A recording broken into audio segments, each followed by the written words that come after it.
Ah, look at that, perfectly cooked. This rich and tasty dish would definitely go very nicely with a bowl of hot rice.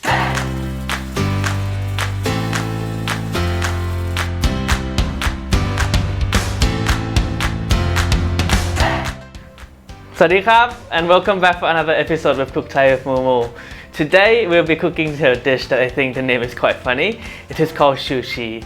It is essentially the drier version of the red curry, and I think the name is because of the noise that it makes when it's cooking. It is making the sounds of shh. That is why it's called sushi. The authentic version of the dish usually uses a fish that is native to Gulf of Thailand called batu. It is quite similar to mackerel. Me personally, I don't really like the fish itself. Even the mackerel I also don't like. So I'm using salmon today. So it's kind of a fusion because obviously salmon is not native to Thailand. So here are all the ingredients that I use in this dish. I also provide this thing in the description below as well, so check it out. So let's go and cook it. So first thing I want to talk about is coconut milk. Normally I don't say it because I think it's common sense. But before you use it, please check it well before use, because otherwise it might clump up together. Normally in this kind of box coconut milk, it doesn't clump together because it has emulsifier, but sometimes it can, so check it well before use.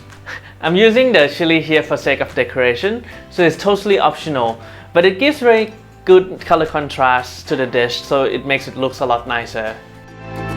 Cut both ends out and make an incision along the length of the chili. Then use a spoon to scrape out all the seeds. By doing this, it will be a lot less spicy. Lastly, cut it into long stripes along the length of the chili. Next is kaffir lam leaves. You only need about 2 to 3 leaves here because my one here today is quite big. To slice the kaffir lam leaves, roll it along the length of the leaf and use a sharp knife to thinly slice it. We want to do it as thinly as possible so it isn't too hard to chew on when eating. So you can do it slowly. We are also not going to cut through the center of the leaves because it's a lot harder and we'll just leave it out. So just switch to the other side when you're done with the first. For this dish, you'll need the red curry paste. I normally just use the instant one. You can make this by yourself as well, but if you ask me, it's such a waste of time. For us home cook, we should make things easier for us to cook more.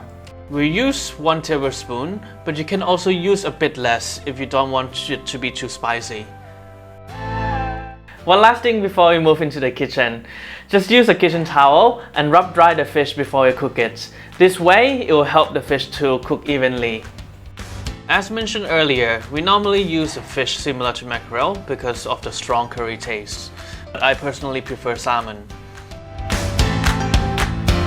Since we're cooking salmon today, I'm now using the thick bottom stainless steel skillet.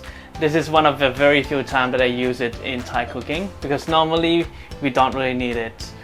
Use high heat and heat up the pan first. And once it's heated up, we'll add in the oil and cook our salmon. Flick some water on. If the pan is ready, you will see some water balls running on the pan. Then put in 4 tablespoons of vegetable oil. You can also use less, but I want the salmon to be seared evenly, so I want the whole pan covered. Put in the fish on the skin side first, and just let it sit there. When the first side is cooked, for me it's about 5 minutes. Use a spatula to slowly release it from the pan.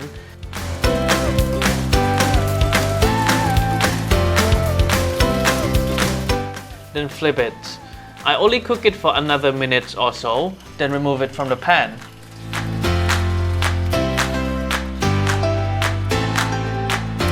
Turn the gas to low and remove some oil. I only remove 1 tablespoon, but you can also remove more if you don't want it to be oily. But if you have more oil, it will just look nicer. Then put in the curry paste. Stir fry it with low to medium heat. Try to break it as much as possible. After about a minute, add 8 tablespoons of coconut milk. And also 8 tablespoons of water. You can add less water and more coconut milk if you want it to be thicker, then just give it a quick mix.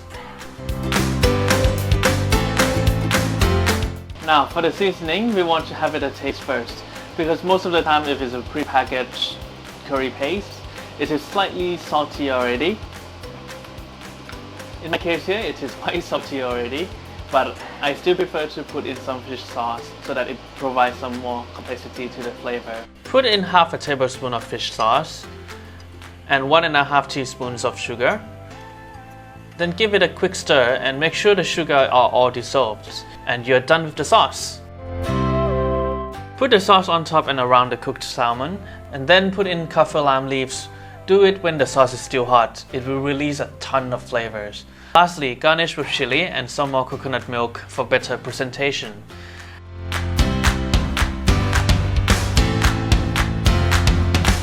As always, if you like this video, don't forget to click subscribe and hit the bell button to get notification for my future video. I'll see you next time. สวัสดีครับ